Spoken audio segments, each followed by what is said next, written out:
Donc bienvenue. Aujourd'hui, on se retrouve pour une nouvelle webconf de la PCC. Donc c'est la webconf 86. L'intitulé aujourd'hui, c'est comment exploiter les voiries à très faible trafic, pardon, pour le maillage cyclable en milieu rural.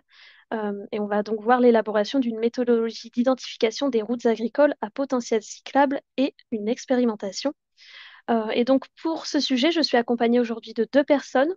Donc Samuel Masson, qui est chef de projet chez Immergis, et Bonjour. Arnaud Maruitz, qui est responsable du pôle développement territorial, environnement, transition écologique et énergétique à la communauté de communes Falaise du Talou. Donc, je suis moi-même Clara Nord, responsable événementielle pour la PCC et coordinatrice de cette webconf.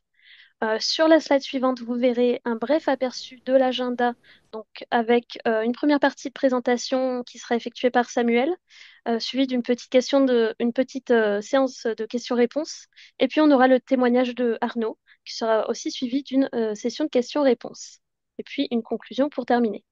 Donc sur la slide suivante, vous aurez quelques infos sur l'APCC. Donc l'APCC, depuis le 2010, c'est une association qui représente et fédère les professionnels du Conseil climat, énergie et environnement, qui travaillent au quotidien donc avec les entreprises et les collectivités sur toutes les thématiques qui vont toucher à la fois à la transition environnementale, au changement climatique et à la mobilité durable. Et donc on propose tout au long de l'année, de manière mensuelle, des webconférences pour répondre à l'une de nos trois missions qui est d'informer, d'expliquer, de donner des clés et donc de diffuser aussi des bonnes pratiques aux organisations sur les thématiques liées à la transition environnementale. Et c'est donc dans ce cadre qu'on se retrouve aujourd'hui. Maintenant, quelques infos sur les aspects logistiques de cette webconf. Donc, comme vous pouvez voir, vous pouvez échanger par écrit dans le chat. Cependant, si vous avez des questions, je vous inviterai à le poser dans l'onglet Q&R qui est en bas de votre écran. Je viendrai donc récupérer ces questions au cours de la webconf pour les poser aux intervenants à l'oral pour qu'ils puissent y répondre. Quand vous envoyez des messages pardon, dans le chat, vous pouvez sélectionner si vous les envoyez seulement à hôtes et panélistes, qui correspondent donc les intervenants et moi-même, ou à tout le monde si vous voulez mettre des commentaires pour que tout le monde les voit. Pensez à bien sélectionner tout le monde.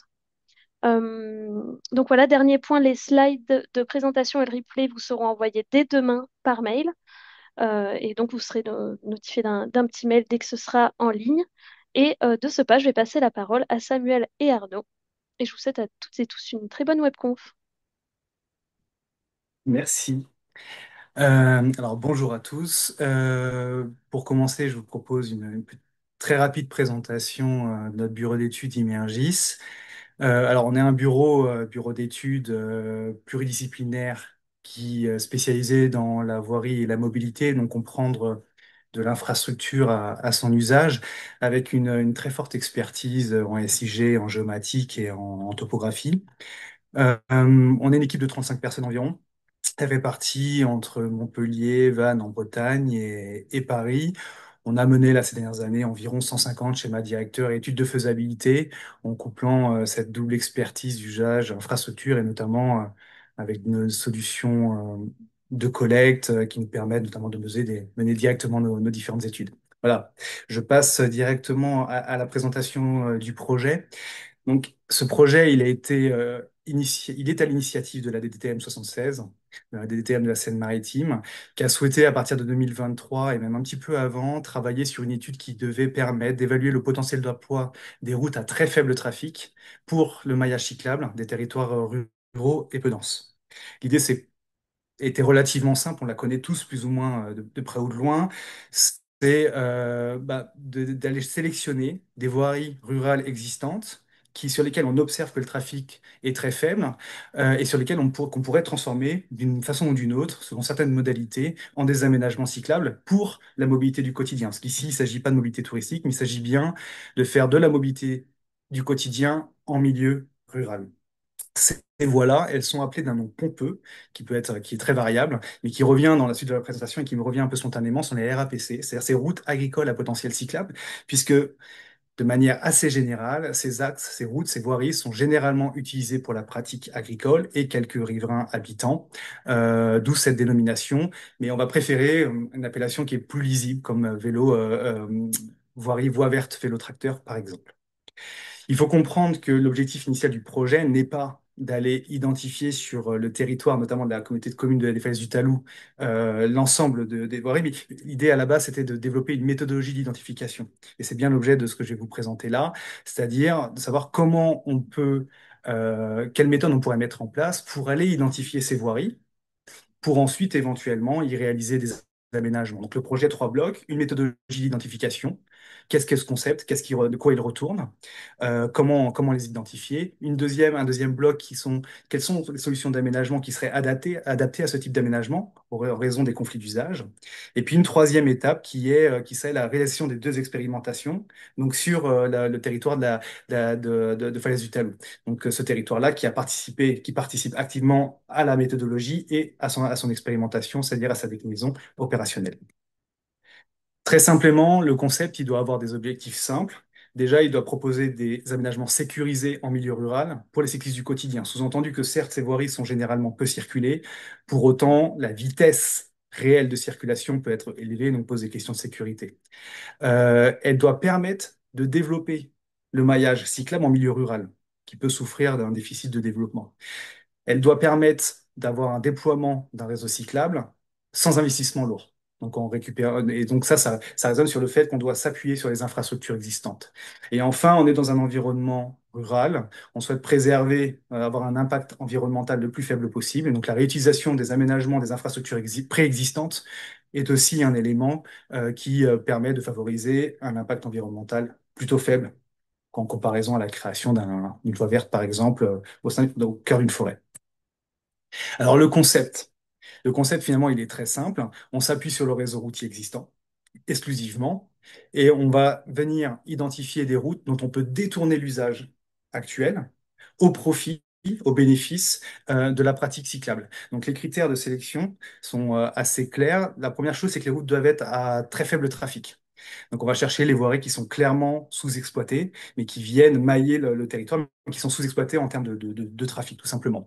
Alors, les données d'information de trafic, c'est un sujet sur lequel on pourra revenir. On a rarement des données de trafic, donc on est sur un trafic perçu sur une partie du réseau. Et notamment, c'est en phase de concertation où on vient affermir ces informations-là. Ensuite, on ne se concentre que sur les voiries qui sont revêtues, donc des vraies routes. Donc, sont exclus tous les chemins ruraux qui pourraient être intéressants dans le cadre du maillage rural, mais ne font pas partie du scope sélectionnel. Donc, nous, on cherche vraiment à détourner des voiries existantes. Et enfin, qui relie des points d'intérêt, ça sous-entend qu'étant donné on est dans un vélo du quotidien, on va chercher à inscrire ces différents itinéraires dans un schéma un peu plus global qui prend en compte des pôles générateurs, des services et des équipements, donc une connexion, une interconnexion, un maillage cyclable à proprement parler. Des appropriations variables, la méthode elle a été appliquée et élaborée sur deux territoires, Falaise du Talou, mais également l'agglomération du Havre.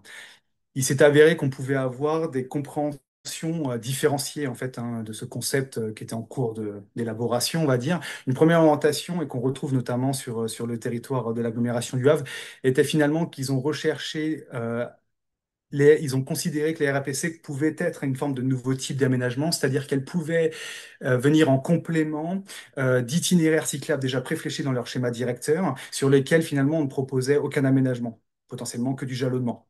Donc ça voulait dire finalement que la RAPC était une alternative, comme un type d'aménagement différent, comme une piste cyclable, une alternative. La deuxième orientation, c'est plutôt une orientation qui vise à penser la RAPC comme une solution de maillage, c'est-à-dire de faire monter des opportunités, des itinéraires d'opportunités dans des territoires qui sont peu maillés de manière générale, où on n'a pas des grands itinéraires maillés, qui donc voilà, de faire une promotion, la promotion d'itinéraires qui ont un potentiel cyclable. Et on est plutôt sur cette seconde orientation, c'est-à-dire que la méthode appliquée sur le territoire a permis de faire remonter des axes qui viennent compléter le schéma du territoire, plus que s'inscrire dans des itinéraires préfixés, prédéterminés.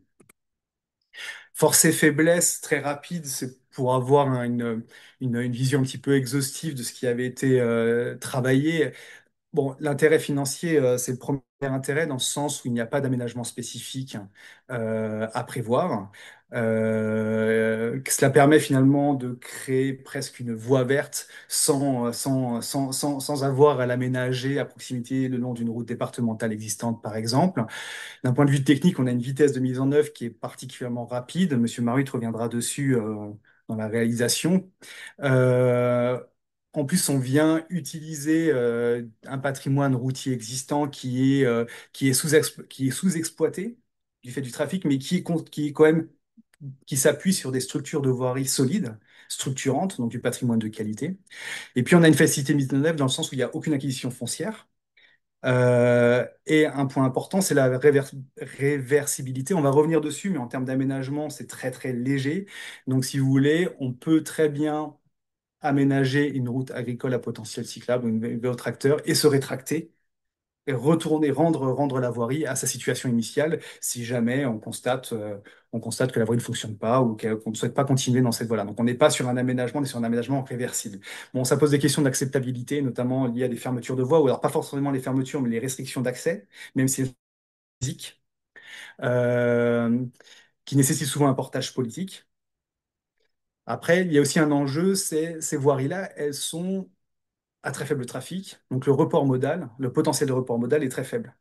Donc, il y a aussi un problème où finalement, ces voiries, si vous avez une vingtaine de véhicules qui la circulent tous les jours, dans le meilleur des cas, vous aurez une vingtaine de vélos, ce qui n'arrivera pas d'ailleurs. Donc, on aura potentiellement des aménagements qui ne sont pas à fort potentiel en termes de circulation, et ça peut être un frein au développement du dit aménagement. Ensuite, en termes de difficultés techniques, le principal problème qui est remonté dans les différents échanges, c'est l'entretien, qui est lié que le passage des automobiles vient nettoyer la chaussée, chasser les gravillons. Moins vous passez de véhicules, plus il y a de gravillons, et du coup, ça pourrait nécessiter pour la collectivité un passage plus récurrent sur l'itinéraire. Et enfin, il y a l'attractivité des cyclistes. On peut imaginer que ce sont des voies qui sont plutôt attractives du fait de leur... ce sont des voies, des petites voies rurales de 3 mètres de large en enduit. Néanmoins, il y a l'enjeu qui sera bien rappelé par Monsieur Maruit, qui est la cohabitation avec les pratiques agricoles. Et du coup, on est quand même dans une forme de cohabitation des usages. On n'est pas sur une voie verte en site propre, dédiée exclusivement aux cyclistes et aux piétons, même si là aussi on a de la cohabitation des usages. Donc le mode opératoire, on élabore la méthode, on caractérise le réseau routier, on caractérise les différents pôles, je vais revenir dessus, et on vient identifier les différents itinéraires. Sur chacun de ces itinéraires, on définit des propositions d'aménagement en fonction des usages. On concerte pour voir quels sont les aménagements qui peuvent être réalisés, quels sont les itinéraires qui peuvent être intéressants, pourquoi, et on a réalisé les deux expérimentations. Alors, dans le détail. Donc, dans le détail, la méthodologie d'identification et de sélection de ces routes, elle s'appuie sur deux piliers. Le premier, c'est le recours à des traitements SIG. Euh, les premiers traitements, en fait, sont des critères, ce qu'on a appelé macro, qui permettent, en fait, de venir sur un territoire donné, sélectionner, identifier ces voiries en se basant sur des données issues de référentiels nationaux. Le but du jeu ici, c'est de pouvoir reproduire ces différents critères sur différents territoires, sur la base de données qui existent actuellement. Je vais revenir sur ces différents jeux de données. La deuxième étape, hein, c'est une étape plutôt micro, et là qui va nécessiter une analyse beaucoup plus fine du territoire et un croisement et une implication directe des différents acteurs du territoire, qui sont institutionnels ou associatifs ou d'usagers. Et ces critères micro sont ventilés, du coup, sont des critères qui sont techniques, qui sont basés sur la qualification des différents itinéraires, sur la base des échanges et de la concertation. C'est pour ça que la concertation est le deuxième pilier de la méthodologie, il n'est pas purement technique, qui vient justement prendre en compte, permettre d'appliquer cette méthodologie SIG de sélection sur des référentiels nationaux qui sont perfectibles, pour prendre en compte les spécificités des itinéraires et puis la volonté politique, les stratégies politiques en termes de mobilité. Donc, on a à la fois la volonté de faire une méthodologie qui est reproductible et applicable à différents territoires. C'est pour ça qu'on a toute une série de critères qui sont reproductibles. Mais on a aussi la nécessité d'appliquer, de présenter ces premiers résultats en concertation aux acteurs locaux. Les éléments de base pour commencer, il vous faut quoi? Il vous faut des pôles pour démarrer, c'est-à-dire des sites sur lesquels vous allez faire votre recherche. Ici, nous, on est parti sur trois pôles sur le territoire qui ont été sélectionnés par la communauté de communes pour différentes raisons. Ces pôles peuvent être des communes, peuvent être des communes centres, des bourgs attractifs. Ça peut être aussi justement des communes qui sont moins attractives. Ça peut être des zones d'activité. Ça peut être une voirie, ça peut être un projet. Le rayon, nous, on est parti sur un rayon de 5 km. Il pourrait être deux fois plus petit, deux fois plus large. Ça dépend aussi du potentiel. Nous, aujourd'hui, sur ce territoire-là, il y avait un gros potentiel puisque le maillage est relativement fin. Et de fait, un rayon de 5 km autour de ces différents pôles tels que représentés sur la carte était largement suffisant. Deuxième chose, ce sont les zones à connecter. Les zones à connecter représentent les bourgs, les villages, les lieux-dits, les zones d'activité économique, tout ce qui présente une forme d'attractivité. Les données qui sont utilisées sont celles de la BD topo de l'hygiène, donc les zones d'activité, je crois, et qu'on peut coupler avec les land use d'OpenStreetMap. Et l'ensemble génère ces patates qui sont des zones d'attractivité agglomérées. Et enfin, le réseau existant, la voirie, le filaire de voies, sur lesquels on va pouvoir faire la sélection. Ici, on a privilégié de prendre, d'exploiter la BD Topo de l'IGN, parce qu'elle est disponible sur l'ensemble du territoire, bien sûr, et parce qu'elle possède, au niveau attributaire, un certain nombre d'informations sur les catégories de voies, qui est une information qui est plutôt intéressante et plutôt importante en stade macro. Et surtout, même si la qualité peut être perfectible à certains endroits, contrairement aux filaires qu'on pourrait trouver dans OpenStreetMap, ou dans OpenStreetMap, on peut trouver des filières très bien qualifiées à certains endroits, mais très vides à d'autres. Au moins, la BD Topo est utilisée par tous et elle permet de rendre reproductible cette méthode. Donc là, on récupère l'ensemble des tronçons de route, y compris s'ils ne sont pas nommés. Les critères ensuite qu'on vient appliquer. Très simplement, hein, d'un point de vue méthodologique, chaque tronçon contigu est confronté aux différents critères que je vais vous présenter là et obtient un certain nombre de points en fonction de sa situation. Le premier critère qui est utilisé, c'est le calcul des intersections difficiles. En fait, l'idée ici, c'est d'aller chercher les itinéraires qui ne croisent pas, enfin, qui croisent le moins possible du réseau structurant. Réseau structurant comprend bon, autoroute, bien sûr, réseau ferré, bien sûr, mais on pense surtout au national et aux départementales structurantes qui viennent traverser les différents territoires. Donc, moins vous avez d'intersections difficiles, plus votre itinéraire est valorisé. Pour une raison simple, il répond à l'objectif du concept qui est pas d'investissement coûteux et les franchissements et le traitement des intersections constituent, en plus du fait que lorsque vous êtes hors agglomération, ça peut poser des problèmes en termes de possibilités d'aménagement, ça implique des investissements supplémentaires. Deuxième chose, c'est les tenants et les aboutissants. Origine et destination, on va chercher dans la mobilité du quotidien à connecter des zones qui sont intéressantes. Donc, si vous avez un itinéraire qui vient connecter deux bourgs directement dans lequel vous trouvez des services, vous allez avoir un maximum de points. Pour autant, si vous avez un itinéraire qui connecte un bourg d'un côté et de l'autre, une route départementale structurante, mais qui elle-même est à 150 mètres d'une entrée d'agglomération, on considère que c'est un itinéraire qui peut être valorisé.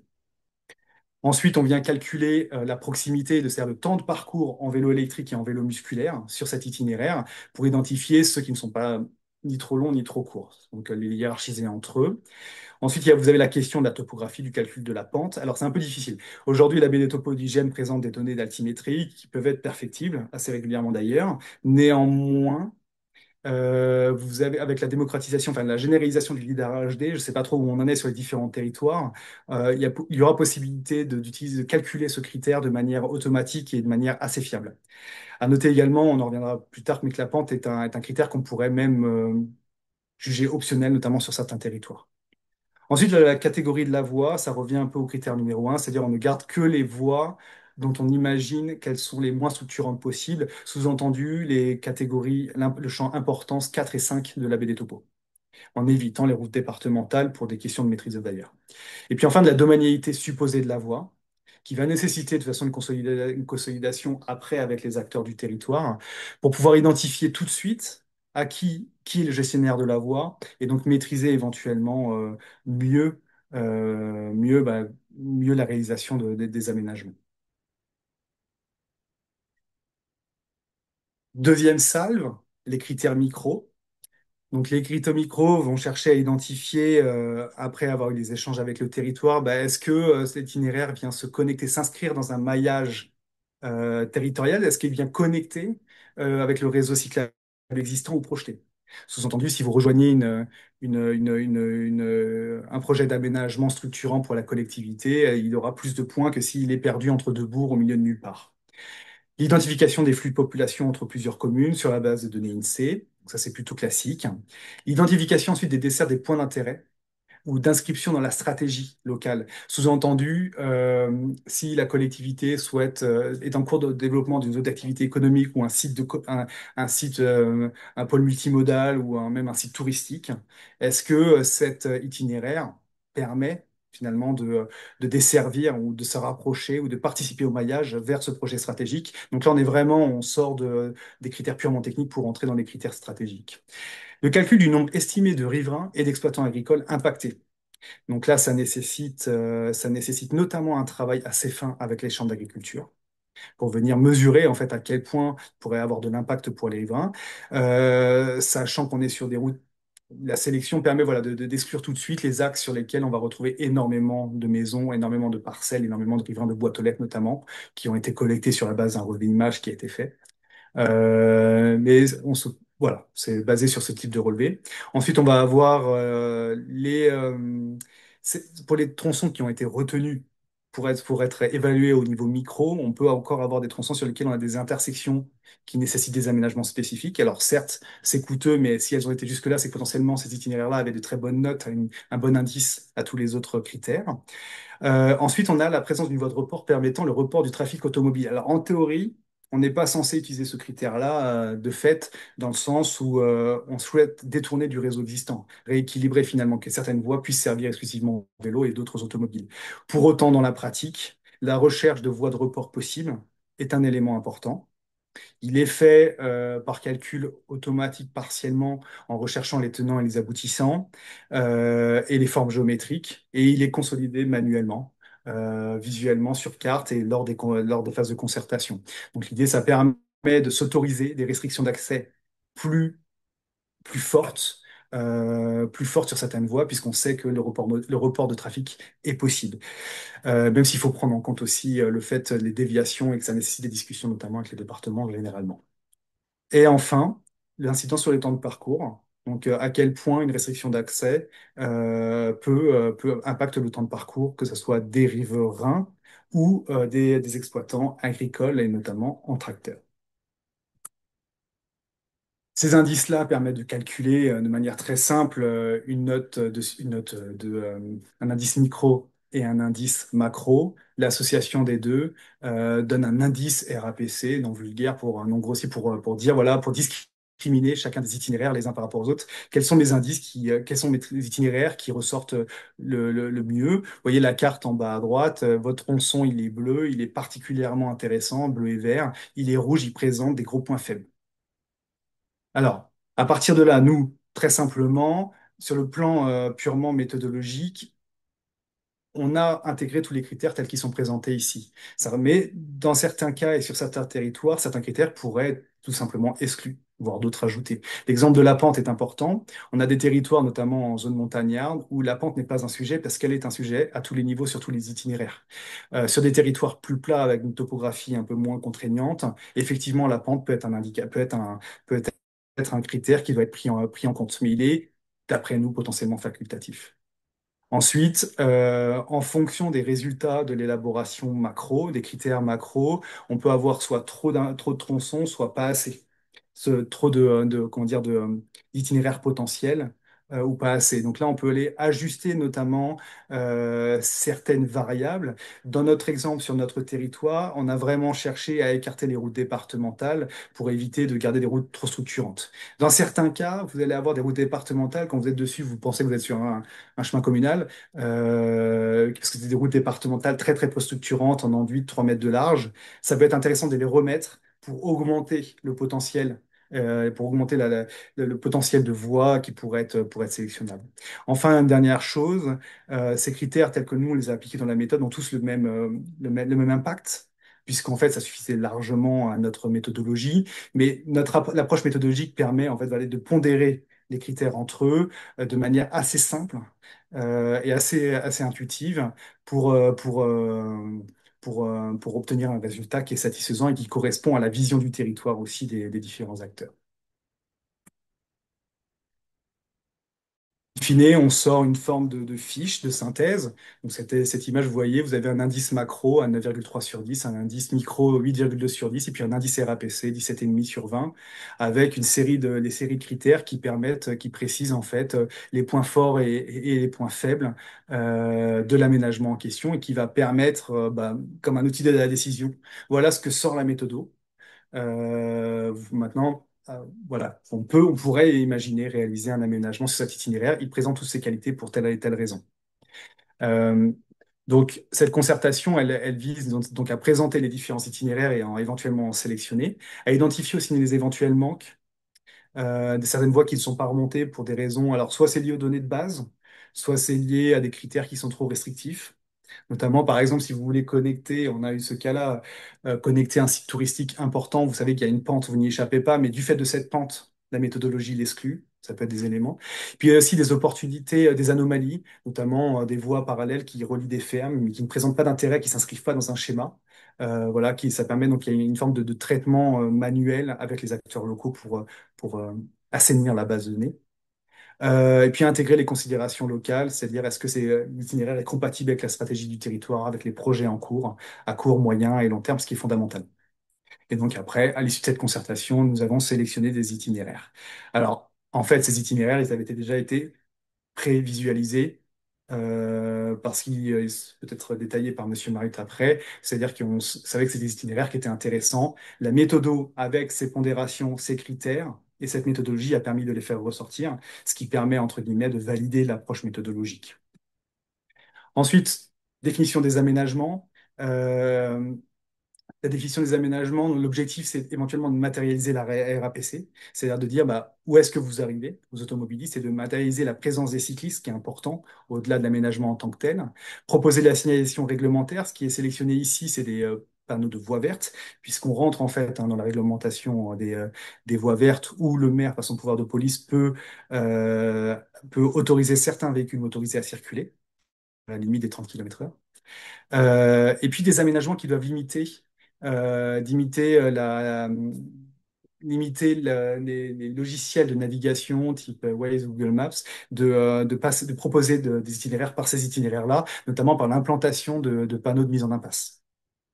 Donc la proposition de base, c'est un panneau type voie verte avec un panneau sauf riverain, sauf engin agricole. Un pictogramme engin agricole potentiellement pour matérialiser, pour présenter le fait que les engins agricoles peuvent circuler. Et puis des panneaux de mise en impasse lorsque cela est possible, avec des options possibles qui sont par exemple des panneaux pédagogiques et qui précisent éventuellement euh, que les cyclistes, qu'il y ait une cohabitation cycliste et engin agricole, avec des régimes de priorité, bon, pour le plus faible normalement, les panneaux d'accueil, bienvenue sur sur l'expérimentation, que sais-je, et puis où potentiellement, c'est ce qui a été proposé, du marquage au sol coloré en pleine largeur, voilà, pour une forme d'entrée dans l'itinéraire. Sortent ensuite des fiches d'aménagement qui permettent d'identifier voilà, des fiches d'aménagement, donc les différents équipements qui sont liés. Donc on est sur des équipements très légers, essentiellement de l'ASV et de l'assignation verticale et de la signalisation horizontale. Et pour finir, ce qui ressort donc de cette phase-là, de cette grosse étape, c'est un rapport, un guide méthodologique qui reprend de manière beaucoup plus détaillée ce que je viens de vous présenter finalement, c'est-à-dire par où on commence, quelles sont les données dont vous avez besoin et pourquoi faire, quels sont les critères, les choses que vous pouvez, les critères que vous pouvez appliquer, comment vous les appliquez, quelles sont les pondérations possibles, quelles sont les limites, quels sont les éléments auxquels il faut faire attention, les critères qui nécessitent de la concertation, ceux qui nécessitent du relevé terrain, ceux qui sont plus ou moins facultatifs, le tout regroupé dans une méthodo qui est aujourd'hui dans les mains de la DTTM 76 et qui est, me semble-t-il, en cours de relecture. Voilà pour l'approche méthodologique d'identification des routes agricoles. Je vous propose du coup potentiellement, enfin, qu'on fasse un point sur les questions-réponses s'il y en a avant de passer à l'expérimentation et à la déclinaison opérationnelle. Oui, tout à fait. Merci, merci Samuel. On a pas mal de questions justement. Donc, je ne sais pas si on D'accord. va pouvoir toutes les traiter maintenant, mais on va essayer de faire au mieux. Ce que je vais faire, c'est que je vais les prendre dans l'ordre. S'il y a besoin d'une recontextualisation, je demanderai un peu plus de précision aux participants. Donc, on va commencer avec une première question de Mehdi. qui demande pourquoi avoir exclu les chemins ruraux et agricoles. Alors, c'est vraiment pour la question de l'investissement initial. On a souhaité, enfin, on a souhaité, la DDTM a souhaité, non, l'équipe projet a souhaité en fait bien délimiter le périmètre du concept. Et c'est de dire, c'est vraiment détourner des voiries de leur usage actuel. Les chemins agricoles sous-tendent des problèmes des travaux potentiels. C'est-à-dire que ce soit même que ce soit en concassé ou en enrobé, vous avez besoin de refaire l'aménagement, enfin de structurer l'aménagement pour le vélo du quotidien. Là, c'est vraiment pas l'objet, donc on souhaite vraiment détourner des usages, des voiries existantes. Donc c'est pour ça qu'on s'est interdit d'aller voir ailleurs que des voiries structurées. Très bien. On a ensuite une question de Hervé. Pourquoi écarter d'emblée l'enjeu véloroute cyclotourisme? Tous les motifs de déplacement sont bons à prendre. Alors, en effet, là encore, on souhaitait le constat de base de la DDTM 76, même s'il m'est parfois difficile de parler pour eux, c'est de dire que le maillage rural pour le vélo du quotidien est très difficile à réaliser. En tout cas, il y a un enjeu autour du vélo du quotidien en milieu rural et que donc cette étude, elle devait essentiellement se concentrer sur le vélo du quotidien pour faciliter le report modal en milieu rural. Pour autant, dans la pratique, c'est beaucoup plus subtil que ça, puisque notamment sur le territoire, on est venu connecter des voies vertes, des eurovélos. Et donc, on a inscrit tous ces aménagements-là, ces études dans quelque chose de beaucoup plus global qui implique largement des éléments, enfin des itinéraires touristiques dans la pratique. Ok. N'hésitez pas à nous dire en commentaire si, enfin dans le chat si ça répond bien à vos questions. Merci Samuel. On a ensuite une question de Dominique qui demande une signalisation directionnelle vélo est-elle mise en place sur ces RAPC? Alors, du jalonnement vélo n'a pas été là dans l'expérimentation proposée pour éventuellement notamment renvoyer vers la voie verte vers Dieppe. Mais c'est quelque chose qui est tout à fait possible, ça fait partie des propositions d'aménagement qui pourraient être faites. Dans notre cas, dans notre expérimentation, ce n'est pas le cas. Je crois pas. Vous confirmerez, Monsieur Maruit.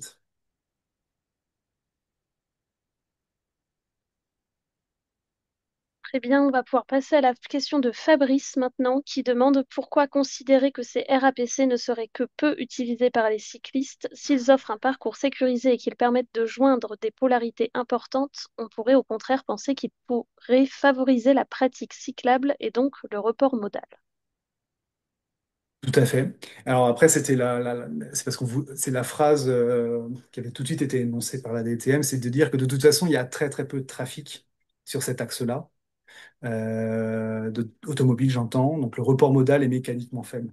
C'était sous-entendu ça. Mais ça ne veut pas dire que la part du vélo, que de l'itinéraire potentiellement sera attractif et donc attirera beaucoup de cyclistes et donc aura un report modal important. Pourtant, en absolu, il pourrait rester faible du fait de la circulation faible sur ces itinéraires. On est en milieu rural.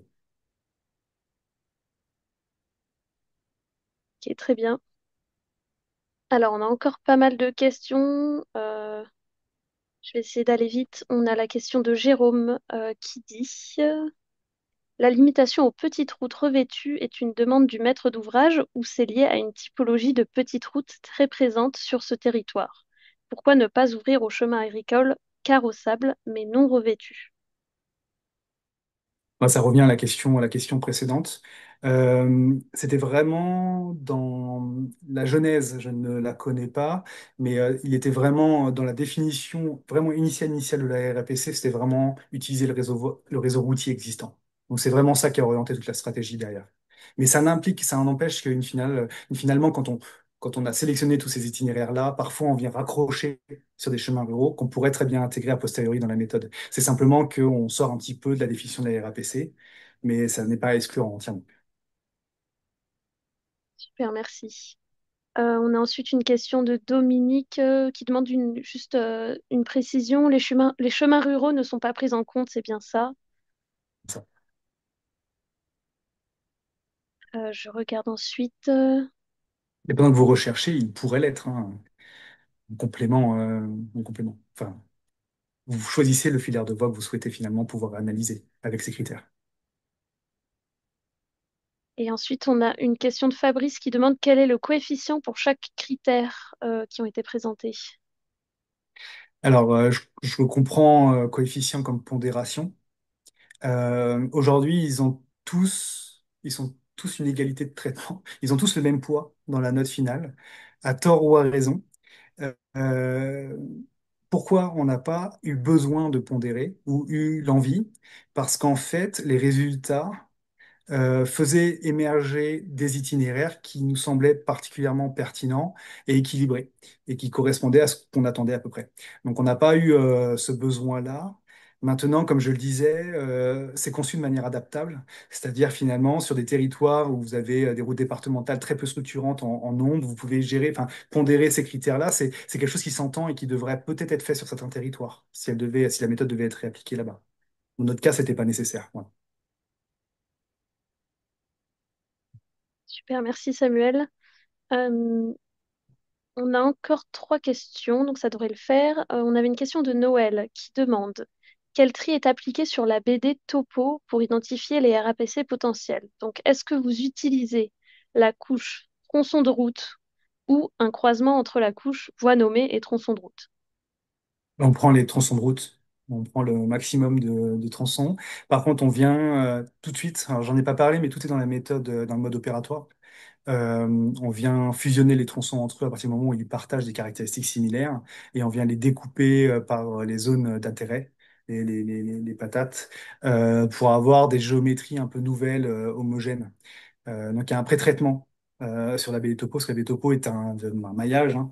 Donc il y a un pré-traitement assez significatif pour un nettoyage nécessaire en amont. Mais on se redivise bien les tronçons de route et pas que les voies nommées, sinon en territoire rural, on en perd trop. Ok, merci. Et donc, on va pouvoir.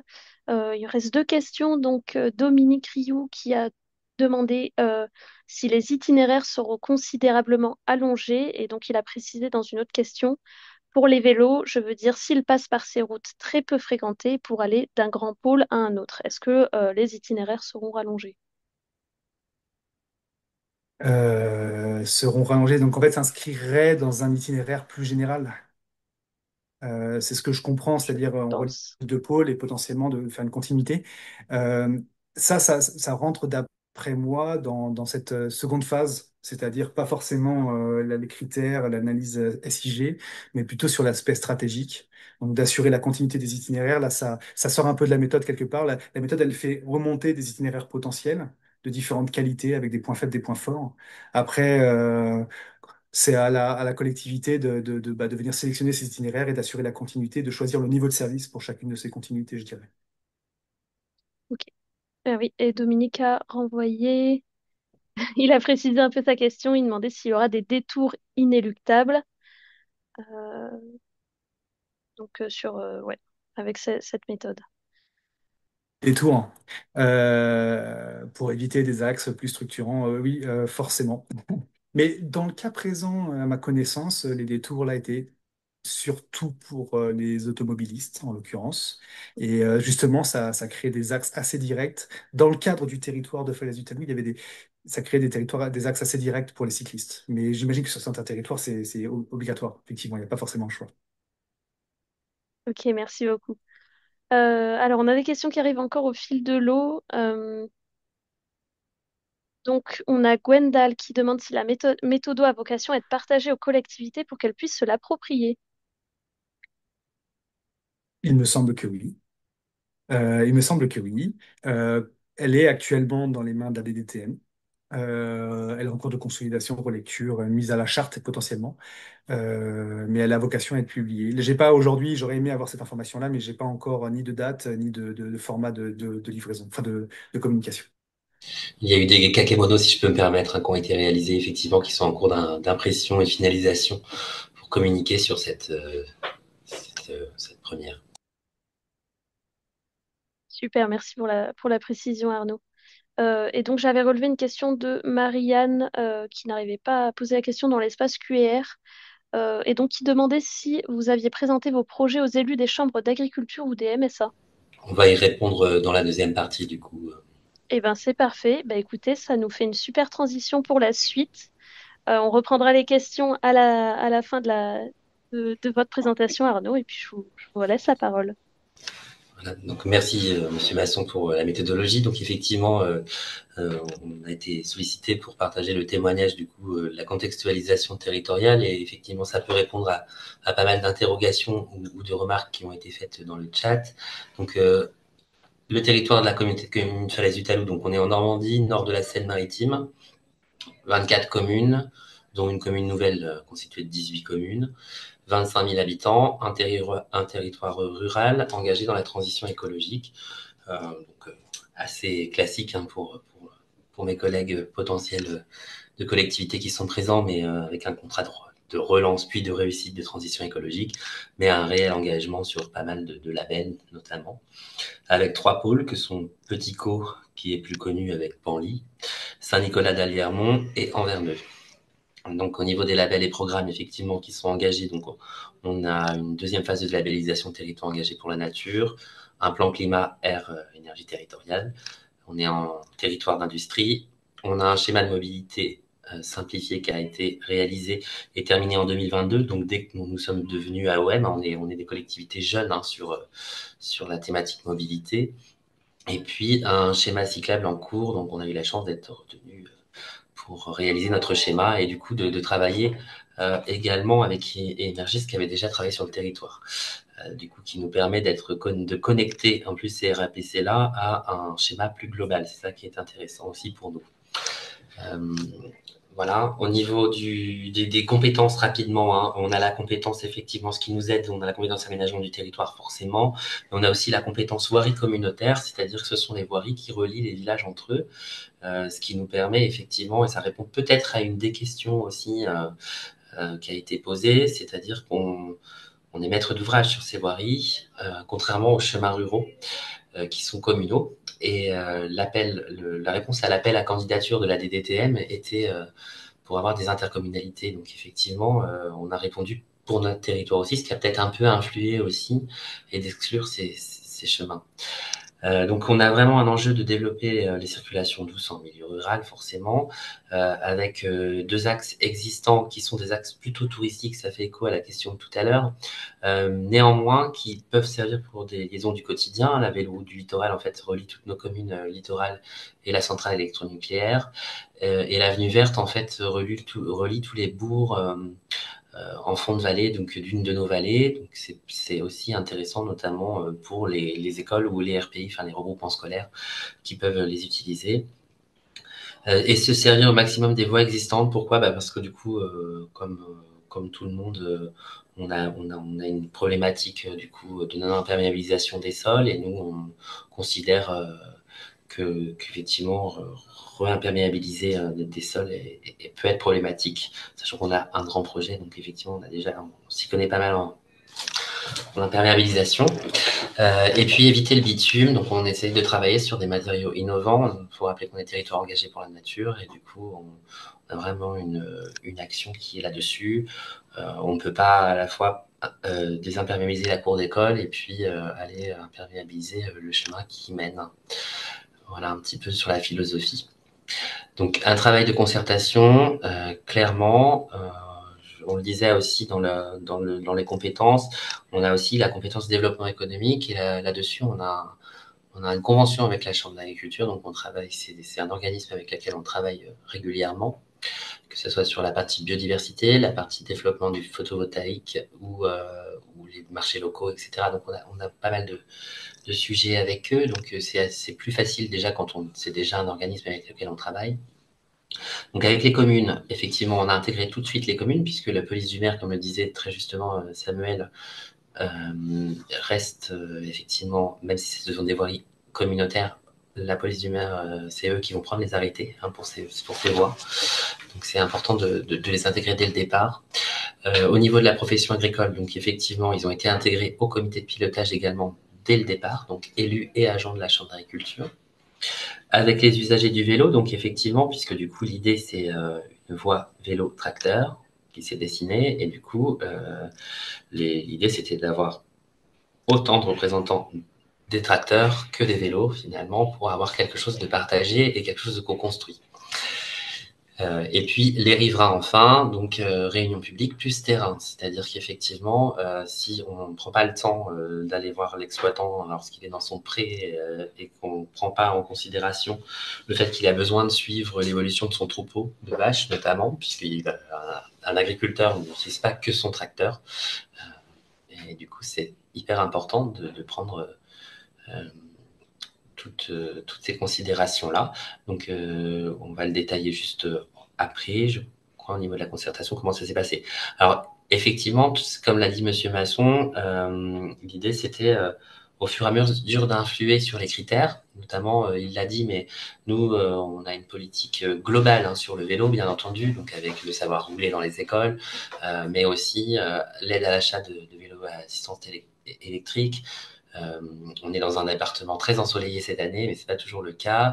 Et on a quelques pentes également qui font que, bah voilà, on voulait vraiment faciliter l'usage du vélo et c'était un choix qui a été fait dès le schéma de simplifier de mobilité, de faire l'aide à l'achat. Donc ça marche très très bien sur notre secteur puisqu'ils peuvent cumuler avec les autres aides qui existaient au niveau départemental, voire national. Donc voilà, il y avait vraiment quelque chose d'intéressant et on a pas mal de foyers qui se sont équipés. Et on fait aussi une aide à vélo mécanique, du coup, pour les enfants qui font le savoir à rouler, en fait. Ils ont aussi une aide pour s'équiper de vélos adaptés. Bon, bref, voilà un petit peu.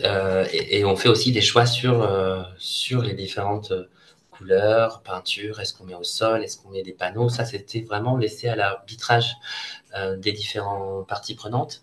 C'est-à-dire qu'on avait une demande, par exemple, et qu'on comprend, de la profession agricole qui disait le tracteur doit être quand même plus gros que le vélo pour montrer justement pédagogiquement aussi que le tracteur, bon voilà, il y a une problématique. Effectivement, il faut lui laisser la place, etc. Et ça, c'est des choses qui sont entendues à partir du moment où c'est dit et qu'il n'y a pas de qu'il y a des consensus. Donc on était vraiment à l'écoute de tout ça, ce qui était vraiment intéressant. Et puis de prendre en considération tout ça pour essayer d'inventer. De toute façon, on est sur une voie, enfin, on en a deux, mais sur deux voies expérimentales. Donc, toujours en disant, ben voilà, c'est expérimental aussi. Ça va être amélioré, ça peut être amélioré. Le nom peut être amélioré. On peut peut-être essayer de faire des choses un peu différentes pour la sécurité ou autre. Et bien sûr, ça favorise la construction de dire, bah voilà, on fait ça. Et au début, effectivement, quand on n'avait pas fait le choix encore, il y a eu la fameuse discussion de la barrière. Est-ce qu'on met finalement une barrière pour fermer avec un lecteur de plaques, avec les différents tracteurs, etc., ou les véhicules des ayants droit? Parce que ça pouvait être très compliqué, notamment pour les accès pompiers, les choses comme ça. Et puis pour les tracteurs, les véhicules, c'est-à-dire qu'on a il faut comprendre aussi du coup comment un exploitant travaille sur nos territoires pour savoir qu'effectivement des fois c'est pas lui qui vient faire le travail, mais il a des bennes pour les betteraves, enfin des camions qui viennent pour les betteraves. Il va avoir différentes choses, différents prestataires en fait qui vont venir, qui font partie des ayants droit du coup puisque c'est ces prestataires à sa demande. Et c'est ça qui est important à prendre en compte. Donc on n'a vraiment pas souhaité en tout cas dans un premier temps, et c'est pas du tout d'actualité de mettre en place des barrières, mais ça a été évoqué, et on a des mauvais retours d'expérience quand on a mis des cadenas, etc. aussi, sur les doubles de clés qui se font, et du coup, au final, on maîtrise plus du tout qui ouvre, qui ferme, et quand c'est fermé, donc c'est plutôt pour du piéton déjà, donc on a la problématique sur des voies vertes piétonnes.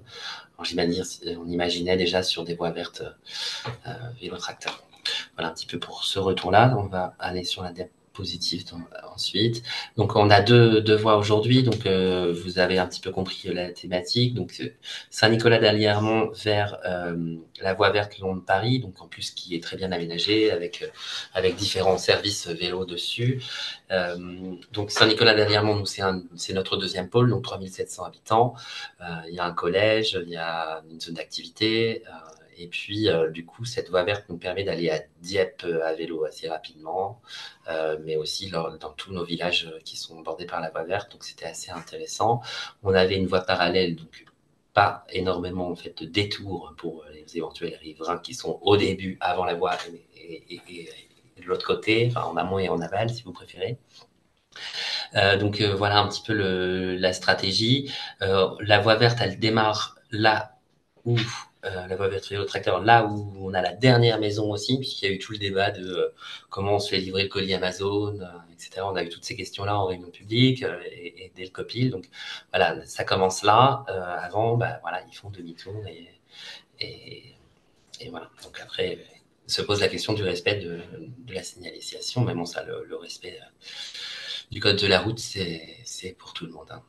Voilà un petit peu le niveau de la voie. Donc celle-ci, on espère qu'elle va bien fonctionner. Donc il faut savoir aussi qu'on a mis des compteurs avant et après. Donc on aura un retour d'expérience bien plus important, puisque là on est qu'en mai, donc on n'a même pas encore. Enfin, on a fait des travaux début mai, donc on n'a pas encore un retour d'expérience assez consolidé. Et puis, ce qui est intéressant, c'est quand on reçoit les riverains, c'est d'être de proximité, c'est-à-dire que nous, les riverains, voilà, on a mis un panneau comme quoi c'était bien nous qui avions fait ça, et du coup, le riverain, on prend le temps de le recevoir, on va sur Géoportail, on calcule son ancien itinéraire, son nouvel itinéraire pour lui montrer qu'en fait, c'est pas des distances énormes en détour par rapport à la question qu'on avait tout à l'heure. Et puis, ça se passe plutôt correctement. On avait des problématiques aussi, c'est là où il faut appuyer sur ces problématiques-là. C'était des routes qui étaient des routes à faible trafic, mais aussi des trafics très rapides de nuit, notamment pour éviter les bourgs, pour les problématiques de contrôle gendarmerie, par exemple, hein, comme on peut avoir tous en milieu rural. Du coup, effectivement, c'était des routes qui étaient utilisées à vitesse très rapide. On avait des dépôts sauvages aussi pour les agriculteurs, donc c'est plutôt intéressant que c'était une voie interdite maintenant. C'était un des arguments qui a fait mouche aussi. Et puis, quand il y avait des gros engins agricoles, en fait, ils avaient du mal à croiser un véhicule et du coup, c'était très très compliqué. C'était des voies très peu larges déjà, hein, Monsieur Masson l'a dit tout à l'heure. Mais du coup, voilà, c'est aussi un intérêt pour l'agriculteur aujourd'hui, enfin, en tout cas pour les agriculteurs qui ont été concernés, ça a été marqué plutôt comme un intérêt. Et on va voir qu'on a adapté effectivement, puisqu'on s'est rendu compte, enfin on le savait déjà, mais on a pris en compte que l'agriculteur ne se déplaçait pas toujours en tracteur et qu'il y a d'autres types d'endroits hein, sur des parcelles agricoles. Vous avez aussi celui qui vient faire du bois, vous avez aussi celui qui vient chasser, et puis vous pouvez avoir juste l'ado qui a son poney en sous-location dans une prairie de l'agriculteur. Donc comment on fait pour l'autoriser ou non. Donc toutes ces questions doivent se poser et les réunions publiques sont faites pour ça, mais il vaut mieux aussi déminer avant les réunions publiques toutes ces questions en étant, on va le voir sur la frise juste après, enfin, mais on va passer peut-être sur celle de Saint-Ouen, c'est exactement le même descriptif pour pouvoir peut-être prendre plus de questions. Ah ben, on ne le voit pas sur la frise. On va prendre la frise, la diapo d'après peut-être. Voilà. Donc, du coup, comment ça s'est passé donc, en janvier 2024, du coup, mais ça s'est mis en 2025, mais il y a une petite erreur de frappe. Donc, il y a eu la concertation, la conception de l'itinéraire donc en janvier 2024, la consultation des communes. Donc, on a fait même une consultation écrite des communes, une délibération des communes hein, pour avoir vraiment un appui de l'ensemble des élus communaux. La demande de subvention en parallèle, bien entendu, puisque c'est peu coûteux, on va le voir, mais quand même. L'idée, c'était d'être un peu test, donc on ne sait pas si on ne va pas réeffacer, changer des panneaux, etc. Donc l'idée, c'était quand même d'avoir une aide, un appui. Des échanges sur le terrain, donc ça, c'est vraiment hyper important, avec la mise en place d'un panneau bientôt ici, ce qui va permettre de soulever les questions. Donc ça, c'est hyper intéressant.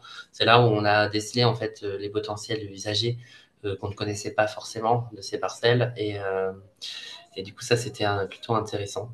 Et de pouvoir répondre et d'avoir déjà des réponses à leurs questions lors de la réunion publique, s'ils venaient à ça. La réunion publique, qui était comble du coup, avec une campagne presse, une campagne sur les réseaux sociaux de la collectivité. Et on l'avait également mis dans le magazine de la collectivité en disant, voilà, on a laissé quelque chose et que tout le monde était les bienvenus pour adapter et modifier s'il fallait. Voilà. 3 jours de travaux, donc comme disait M. Masson, c'est pas très long, c'est-à-dire en plus on a utilisé des plaques thermocollantes et surtout pas d'arrêté, c'était une demande aussi et c'est ce qu'on a pas d'arrêté d'interdiction de circulation dès le départ, puisque du coup ça allait forcément aussi être un premier blocage, c'est-à-dire tomber sur une période où il y a des semis, où il y a des traitements à faire, où je sais pas moi, des surveillances de vélage et tout de suite bloquer la route rien que pour les travaux de départ, c'est compliqué. Donc on a choisi de faire des travaux en ne bloquant pas la route pour les tracteurs et pour les usagers ayant droit. Et puis, pardon, prise d'arrêté et inauguration du coup en mai. Alors en mai pour une des deux voies et en juin pour l'autre, du coup, avec l'ensemble des écoles du savoir à rouler, les associations et la profession agricole. Donc voilà, le coût des travaux sur les deux voies, c'est 42 000 euros avec 30% d'aide de DETR au niveau de l'État. Donc c'est pas excessif pour des tracés comme cela. On peut revenir juste sur la photo d'avant. Encore, voilà.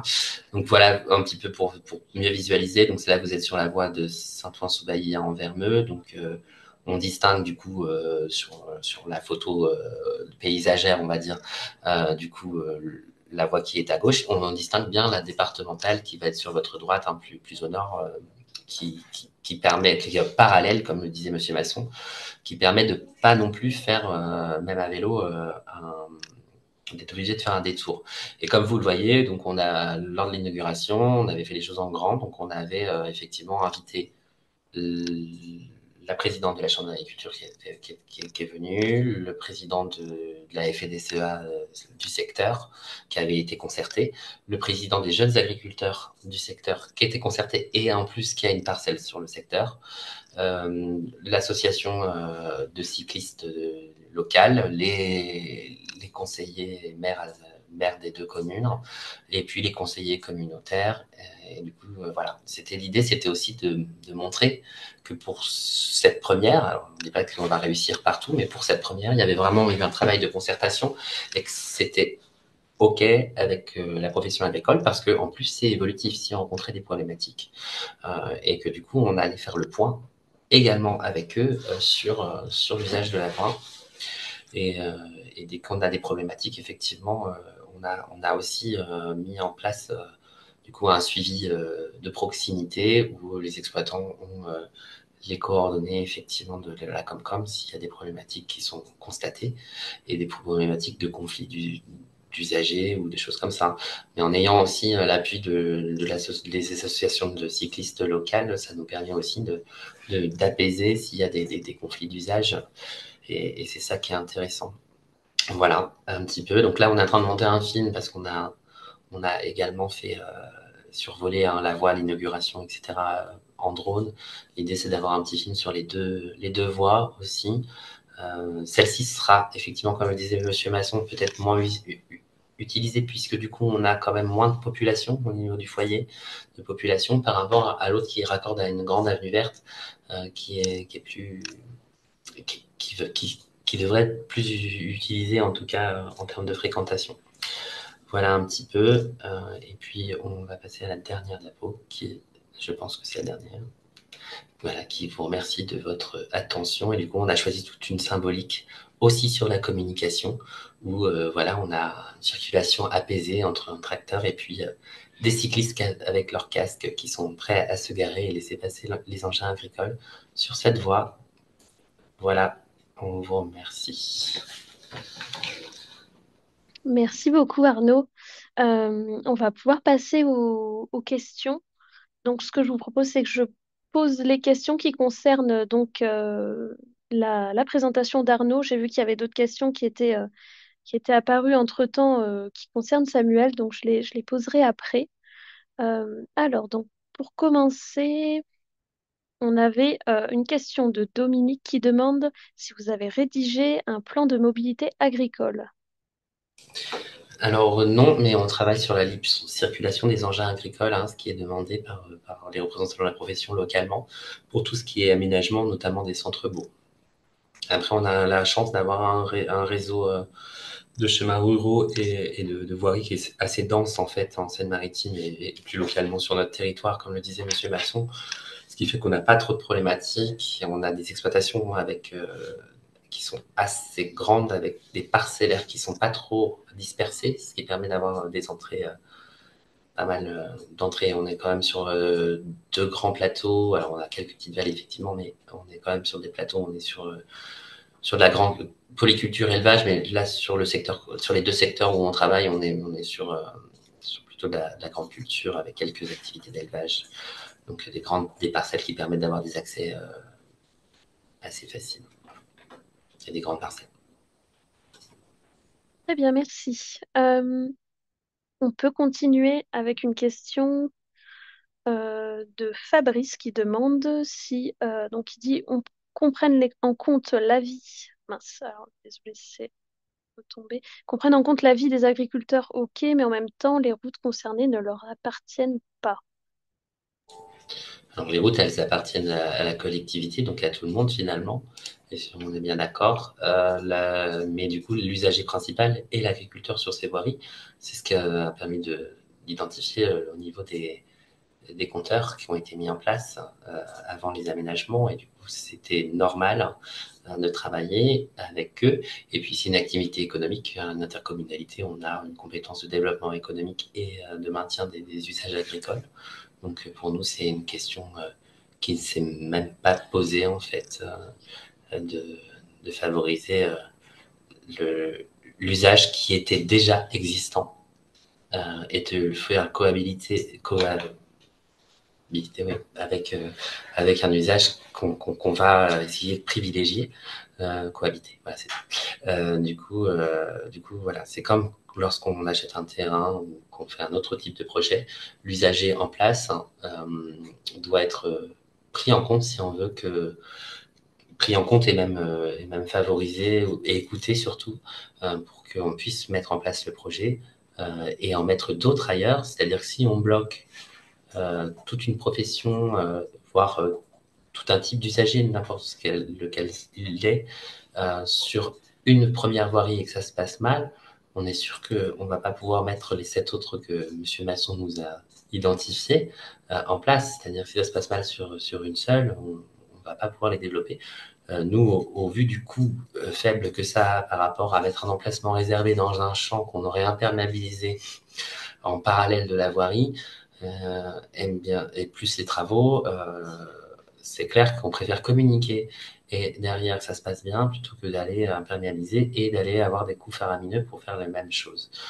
Voilà un peu la philosophie. Après, chacun, je ne sais pas si vous êtes en collectivité ou dans d'autres organismes, mais en tout cas, dans notre collectivité, ça se passe comme ça, on est à l'écoute des usages existants. Merci Arnaud. On a une prochaine question de Patricia euh, qui demande si on exclut les chemins ruraux, vous proposez d'utiliser d'autres voies communales, départementales et autres. Mais à ce moment-là, est-ce que vous sécurisez le parcours? Est-ce que vous allégez les contraintes liées à la création d'une piste cyclable?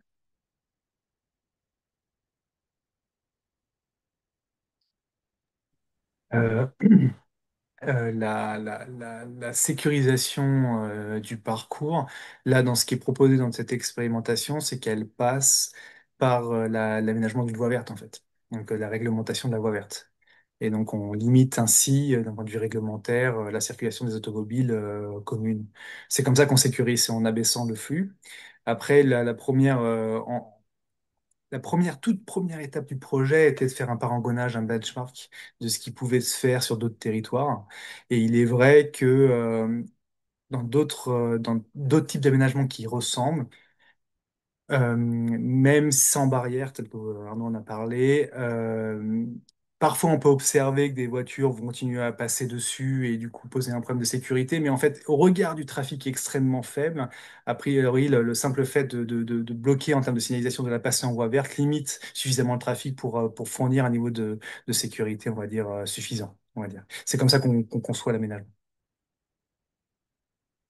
Je sais pas si je réponds à la question. Merci Samuel. Euh, on peut passer à la prochaine question. Alors, c'est une question de Christelle. Donc, elle dit, une voie verte, même si elle est ouverte aux tracteurs dans le cadre de cette expérimentation, reste une voie par laquelle les modes actifs sont prioritaires. N'y a-t-il pas une incohérence à rendre le tracteur prioritaire sur une voie sur laquelle il est normalement pas habilité à circuler? L'appellation voie verte pose problème. Alors, on n'a pas dit qu'ils étaient prioritaires, les tracteurs, hein. On a dit qu'ils étaient pris en compte. Du coup, c'est pas la question. Effectivement, l'usager le plus vulnérable reste le cycliste ou le piéton. C'est pas du tout la question. Par contre, c'est l'usager principal de cette voie. C'est là où il y a une sémantique importante. Euh, Effectivement. Enfin, ça, c'est la vision et c'est comme ça qu'on communique en tout cas. Voilà. Merci pour cet éclaircissement. On a ensuite des questions plutôt liées au budget. Euh, on demande à quoi correspondent les 42 000 € Alors, pour les travaux. ce sont les radars, oui, ce sont les radars, les compteurs, pardon, pas les radars, les compteurs, mais c'est une forme de radar, c'est pour ça. Les compteurs, la peinture et la signalisation, en fait, hein, plus les dépenses de communication liées à la voix. Voilà. D'accord. Enfin, aux deux voies, c'est pour les deux voies, hein, les 42 000 €, voilà, avec deux compteurs. Et du coup, il y a une question sur le linéaire, mais je crois que Monsieur Masson se rappelle mieux que moi. Moi, je voudrais peur de dire une bêtise. Chaque liaison, les deux liaisons font chacune 1,5 km à peu près. Voilà, c'est ça. Sachant qu'on a choisi de répéter la peinture, également dès qu'il y avait des petites intersections avec des chemins ruraux ou des choses comme ça, pour que les piétons notamment ou les usagers des chemins ruraux puissent arriver et savoir quel type de voie ils allaient croiser. Donc on a mis un peu plus de peinture que prévu et puis on a choisi la phase un peu luxe avec la peinture bleue couvrant l'ensemble de la voirie à l'entrée et à la sortie s'il y a des choses un petit peu moins. Mais bon, vu que c'était une expérimentation, on voulait un peu marquer le coup aussi. Et puis c'est ce que le financement nous a permis en fait d'aller jusqu'au bout de l'expérimentation. Parce que les compteurs ne sont pas une obligation et la peinture bleue non plus sur le sol. Donc ça c'est vraiment ça fait partie aussi, ça élève forcément le coût de l'expérimentation. Très bien, merci. On a ensuite une question de Thomas qui demande quel était le volume de trafic motorisé avant le changement de statut. Les données de trafic donnaient inférieures à 500 véhicules jour sur les deux liaisons. Mais c'est vrai que c'est une donnée qu'on a reçue a posteriori, donc on était parti sur des hypothèses de circulation. Pour pouvoir amener l'itinéraire en discussion, il a fallu partir sur des hypothèses de trafic et elles ont été confirmées ensuite par les relevés, par les comptages. Et très peu de vélos, hein, sur notamment Saint-Ouen-en-Vermeux, je crois qu'il y avait eu, c'était 2 vélos jour, je crois, ou quelque chose comme Ouais, ça. en moyenne, je crois. En plus, En c'est toujours moyenne le de même. vélos jour. Donc là, on essaiera de faire mieux et on va peut-être doubler. Euh, on espère doubler rapidement. Sur Saint-Nicolas euh, jusqu'à Saint-Ouen-Palcoff, c'était un peu plus élevé en termes de vélos et de piétons, puisque du coup, on a beaucoup plus d'associations. C'est une ville, en fait, hein, plus importante que le village de Saint-Ouen. D'accord, très clair, merci. On a ensuite une question d'Adrien qui demande comment se fait l'identification de ces aménagements sur les applications d'itinéraires vélo, comme par exemple GeoVélo. Alors, on n'a pas la chance d'avoir encore beaucoup d'itinéraires vélo, donc on ne s'est pas penché sur cette question et on va s'y pencher, notamment avec nos associations de cyclistes pour voir un petit peu effectivement comment on référence tout ça. Effectivement, c'est encore très tôt, hein, on vient d'inaugurer une et faire l'autre. Et puis, pour l'instant, on est encore en phase aussi d'appropriation de cette voie. Et ça répond peut-être à une des questions que j'ai pu lire du coin de l'œil, effectivement. C'est-à-dire que pour l'instant, on est encore dans la pédagogie. Et du coup, on n'est pas encore dans de la verbalisation de contrôle, etc., hein, comme on dit. Et voilà. On est encore, voilà. On va la référencer aussi lorsque les voies seront clairement, du coup, mieux appropriées, comme on a souvent la réflexion, c'était un élu qui nous disait ça, et on est aussi. Enfin, c'est le retour des élus, c'est aussi de dire, bah, quand ils mettent un sens interdit la première fois dans une rue, eh ben, il y a encore des gens ça fait 30 ans qu'ils prennent cette rue, qui malheureusement ne respectent pas, mais par habitude. Donc c'est aussi c'est la question, et c'est pour ça que du coup, même si quelqu'un par malheur n'avait pas fait attention, bon déjà avec la peinture bleue, voilà, c'est déjà dissuasif, mais en plus ça reste quand même des zones à 30, c'est-à-dire que même un véhicule léger, il va parce qu'il est en droit, par exemple.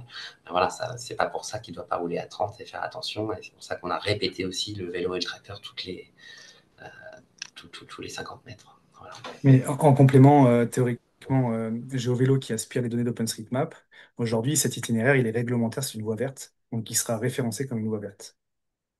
Et donc, il sortira normalement dans les itinéraires générés via l'application GeoVélo, par exemple. C'est le choix de la réglementation au regard d'autres itinéraires similaires sur lesquels on a un B0, c'est-à-dire des panneaux interdiction ou des voies qui ne sont pas officiellement des voies vertes. Là, c'est une voie verte, donc c'est un aménagement qui sera référencé dans OpenStreetMap, du coup. Ok, très bien. Très bien, on peut passer à la question d'après. On en a encore pas mal qui arrivent au cours de l'eau, donc bah, écoutez, je propose qu'on les traite. On a jusqu'à 15h30 de toute façon. Donc on a Tristan qui demande, malgré le fait que l'aménagement soit récent, est-ce que vous avez des premiers retours des agriculteurs ou exploitants et avez-vous prévu des temps avec eux pour récolter leurs retours? Merci. Alors, tout à fait. On prévoit en fait des temps, donc bon, c'est dans d'autres cadres également, mais la profession agricole, on travaille beaucoup avec eux et du coup, l'idée c'est de récolter. Alors déjà, lors de l'inauguration de la seconde, on va avoir déjà du coup un temps d'échange puisqu'on réinvite les mêmes les protagonistes qui suivent le dossier depuis le départ. Et puis, on travaille aussi avec le groupe, le GDA, en fait, le groupe agricole local. Et du coup, pour l'instant, on n'a pas de retour négatif. Le seul retour qu'on a eu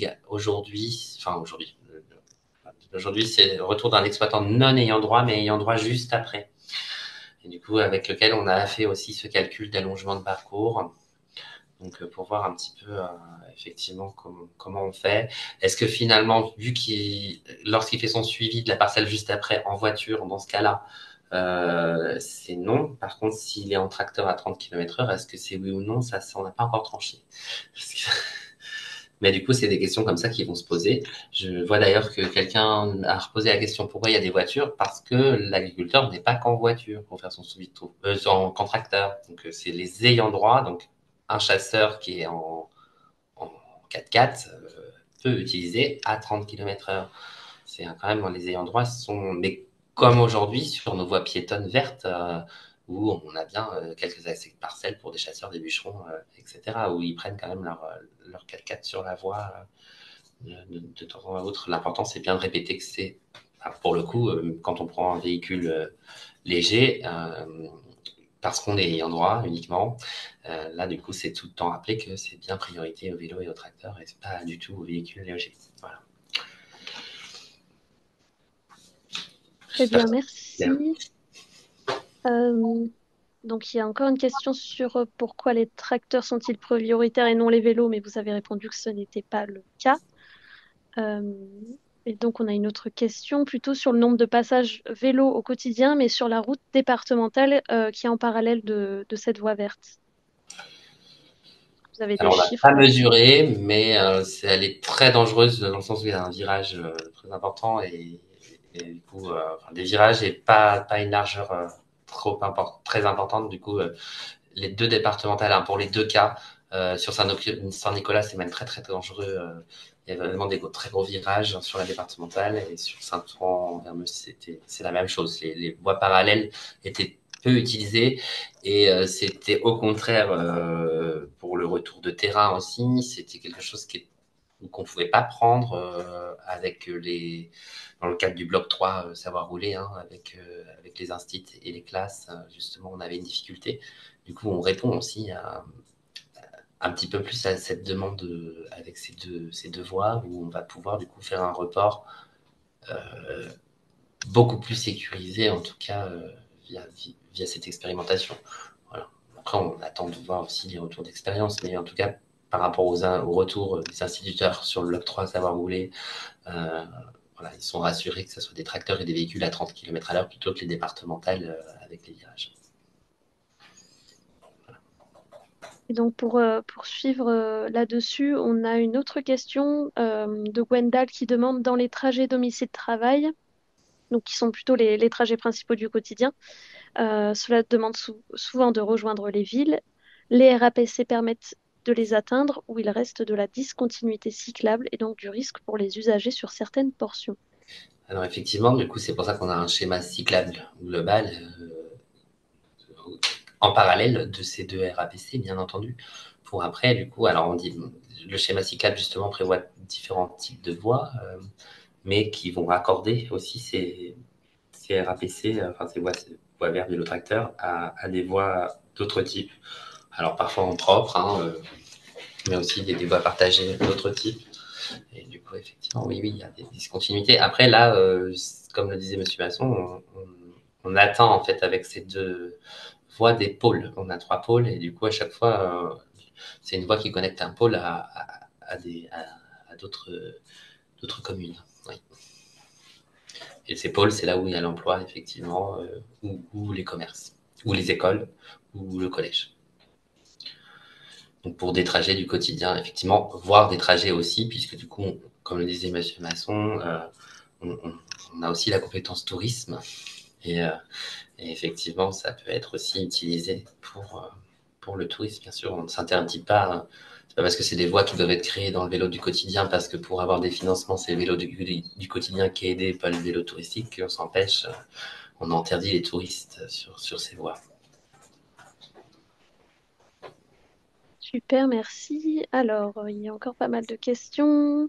Il y en a pas mal qui ont été répondues en fait au fur et à mesure des échanges là, donc je vais passer rapidement. Sur la limitation de vitesse, vous avez dit que c'était 30 km/h, c'est bien ça? Oui, tout à fait. Bien. Euh, on demande quel type de compteur vous avez installé sur ces voies.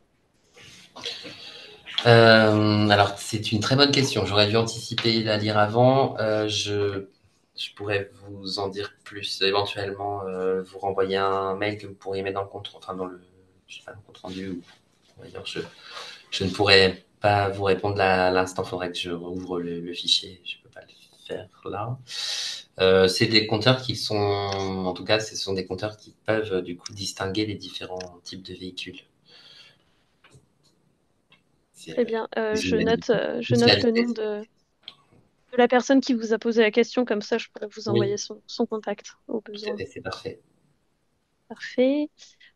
François nous demande s'il y a eu des réticences de la part des élus, des habitants et des usagers, et si oui, lesquels et comment vous y avez répondu. Alors, pour chaque voie, c'est différent, c'est ça aussi, hein, où, effectivement, la méthodologie, elle a beau être uniforme, etc., mais il y a quand même des interprétations et des pondérations à prendre.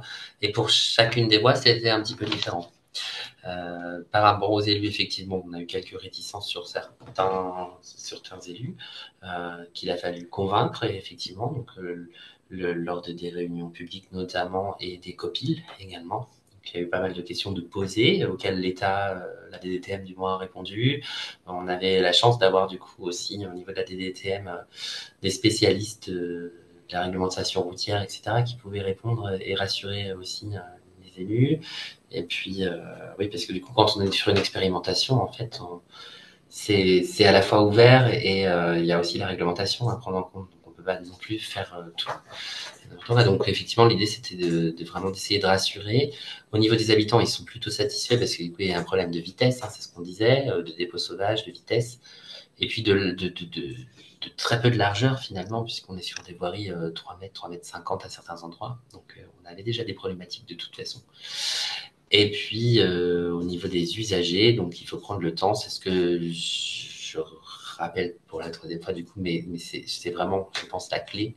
C'est d'avoir, du coup, on est en proximité, on a aussi la compétence déchets, donc on a l'habitude de répondre au quotidien aux habitants lorsque leur poubelle n'est pas bien triée ou ramassée, etc. Mais il faut avoir la pédagogie de le faire, leur expliquer pourquoi c'est fait, dans quel but, regarder avec eux effectivement quelle voie de report ils peuvent prendre et pourquoi ça a été réfléchi comme ça, et que finalement il n'y a pas un allongement de parcours qui est de nature à complètement bouleverser leur quotidien.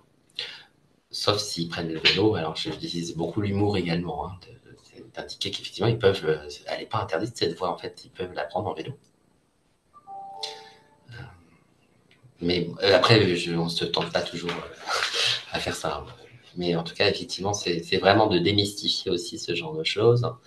Après, effectivement, on a quelques commentaires sur Facebook, comme toute collectivité qui se respecte.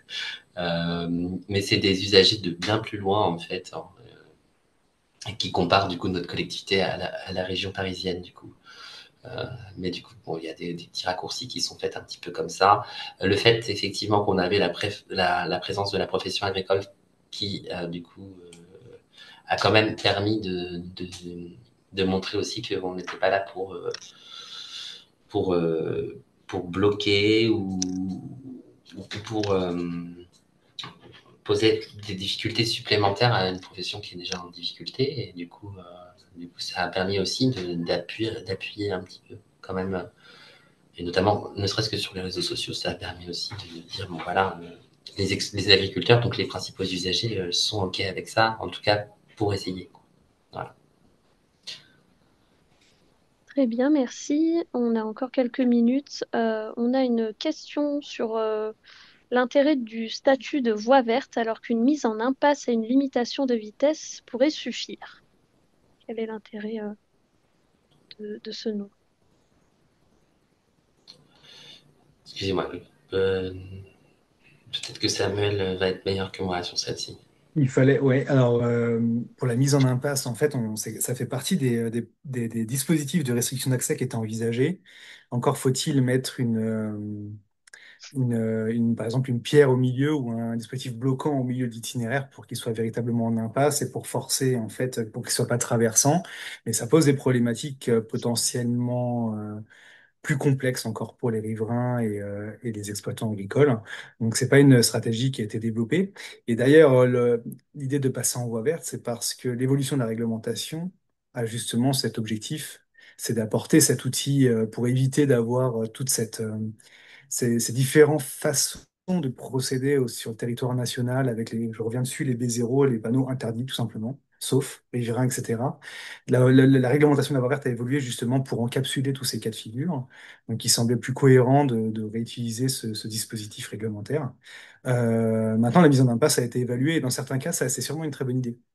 Mais là, en l'occurrence, sur ces deux expérimentations, c'était pas le plus adapté. Casser la continuité n'était pas le plus adapté. Voilà. Très bien, merci. Alors, on a une question sur le transport ramassage scolaire. Est-il autorisé sur ces voies? Alors, c'est une question qui a été posée, effectivement. Donc, le transport scolaire, on a la chance qu'il ne passait pas sur ces voies.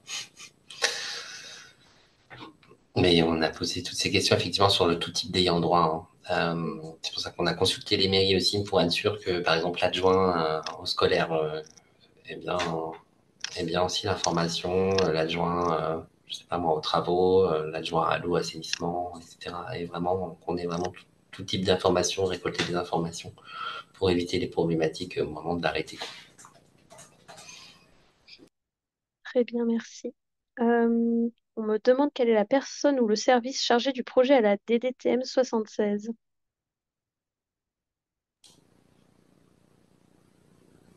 C'est monsieur Le Ricollet. Très bien, la réponse est là. Mais Alors, il y qu'est-ce aura une qu'on... communication, hein, on pense qu'il y aura vraiment une communication officielle sur ce projet, voilà, avec potentiellement effectivement des interventions possibles et autres, au moins avec les autres DDTM et après qui vont être diffusés ou avec les DREAL et qui seront diffusés ou les ADEME, voilà, on verra bien, qui vont être diffusés après en local. Ça marche. On a une remarque de Patricia qui dit qu'il y a tellement d'appellations différentes qui font qu'on ne connaît pas la réglementation sur la voie en question. Je crois qu'elle faisait référence notamment aux appellations voie verte. Euh, alors, il faut que je retrouve l'autre commentaire. Je ne sais pas si vous avez... c'est pas réellement une question, je ne sais pas si vous avez une réponse à ce sujet. Euh, En tous les cas, sur site, sur le terrain, lorsque vous êtes un usager, vous observez le panneau voie verte. Donc c'est relativement clair. Après, je vous l'accorde, en termes de dénomination, le terme RAPC, etc., vélo-tracteur, c'est vraiment une façon méthodologique d'essayer de dire que ceci est quelque chose un objet un peu différent du reste. Mais effectivement, en termes d'appellation, il n'y a rien qui est arrêté et c'est un terme qui a plutôt vocation à disparaître ou être approprié d'une manière ou d'une autre par les différents territoires. C'est pas comme une piste cyclable. Mais par contre, sur le terrain, clairement, c'est une voie verte et il n'y a pas. Quand un automobiliste arrive là-dessus, il se pose la question de savoir ce qu'il fait là. Donc ça fonctionne, ok, très bien. normalement. Merci Samuel. On a une question de Jérôme qui demande si les compteurs Les compteurs vont-ils permettre de faire de l'analyse de vitesse? Si on a manifestement des vitesses supérieures à 30 km/h, envisagez-vous des éléments de modération de la vitesse et de quel type? Je pense que ça rejoint la question des contrôles. Tout à fait. Alors c'est là où ça sera effectivement, euh, ça sera, c'est pour ça que c'est une expérimentation également. Donc ça permettra effectivement d'avoir un retour sur la vitesse, sachant que le compteur est en bout de parcours. Donc ça nous donnera pas la vitesse au milieu du parcours, par exemple, hein, typiquement.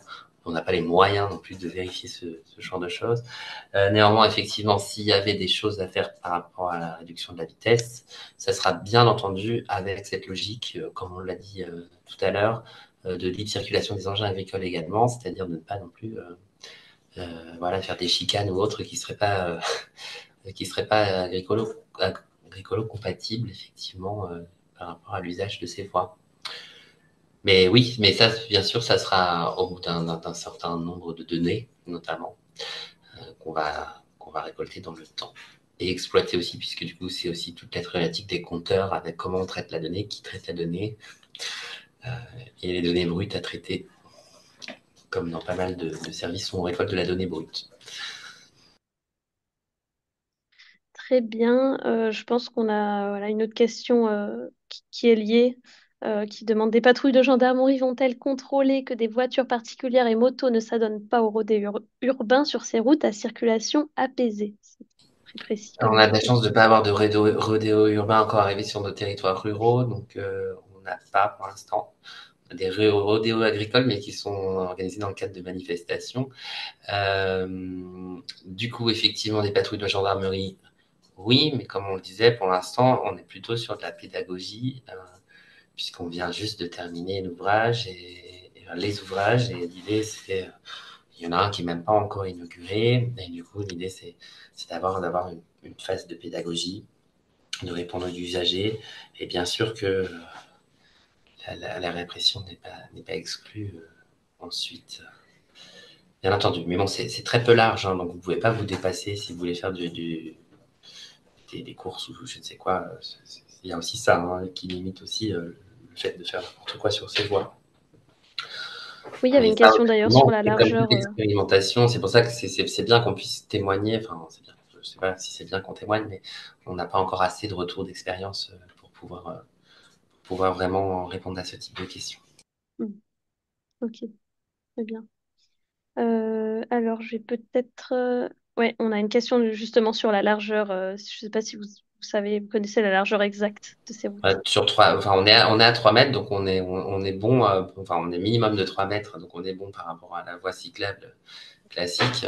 Et du coup, heureusement, parce que sinon, on n'aurait certainement pas fait le choix de ces voiries-là. Si on était obligé de les étendre, finalement, ça aurait pas été intéressant. Mais on est à un peu plus de 3 mètres, sachant qu'on a quelques surlargeurs parfois pour permettre de se garer lors d'un croisement. Très bien. Alors, il est 15h28. Je vous propose de prendre peut-être deux petites dernières questions et puis après, on va devoir arrêter. En tout cas, le sujet suscite beaucoup d'interrogations. Déjà, peut-être pour clarifier, j'ai vu une question dans le chat qui demande ce que veut dire RAPC, enfin, donner la définition de cet acronyme. Route agricole à potentiel cyclable, à ne pas propager. C'est pas un terme qui fait consensus. Très bien. Merci pour On la recherche un réponse. meilleur nom d'ailleurs, s'il y a des créatifs.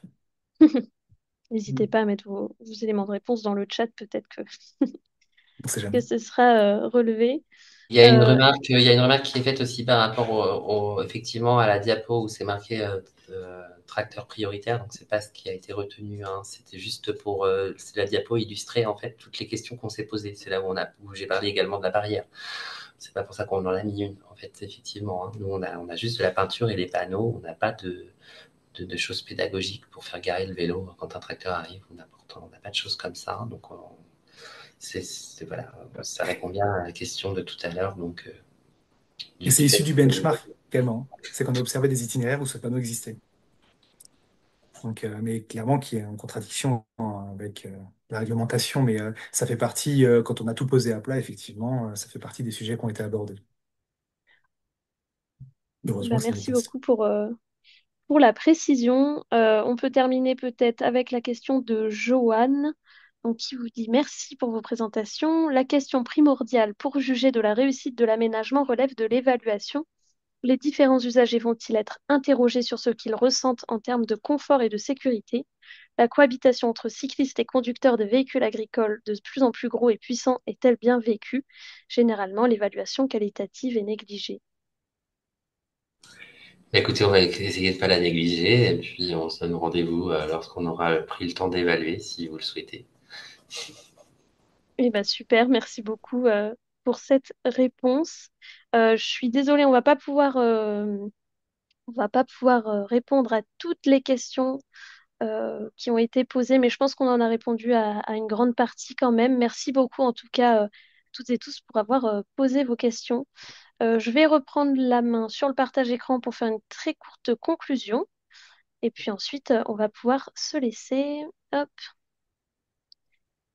Donc, voilà les échanges. Donc, je tiens à remercier bien sûr Samuel et puis Arnaud pour vos présentations. Merci beaucoup à la communauté de communes Falaise du Talou d'avoir témoigné et puis à Emergis d'avoir proposé ce sujet qui a suscité, comme je peux le voir, beaucoup d'intérêt. Donc, c'est très chouette quand on a des, euh, des présentations très qualitatives. Merci beaucoup. Pour vous informer, le replay sera disponible dès demain et ainsi que le support de présentation. Tout ça vous sera envoyé par mail si vous êtes inscrit. Donc, voilà, normalement, pas de panique, vous le recevrez demain, normalement, dans la matinée. Et donc, vous avez de nombreuses webconf qui sont disponibles sur notre site. Je vous inviterai à aller les consulter si ça vous intéresse. On a beaucoup de webconf sur la mobilité. Donc, ça peut être intéressant si vous êtes dans ces sujets-là.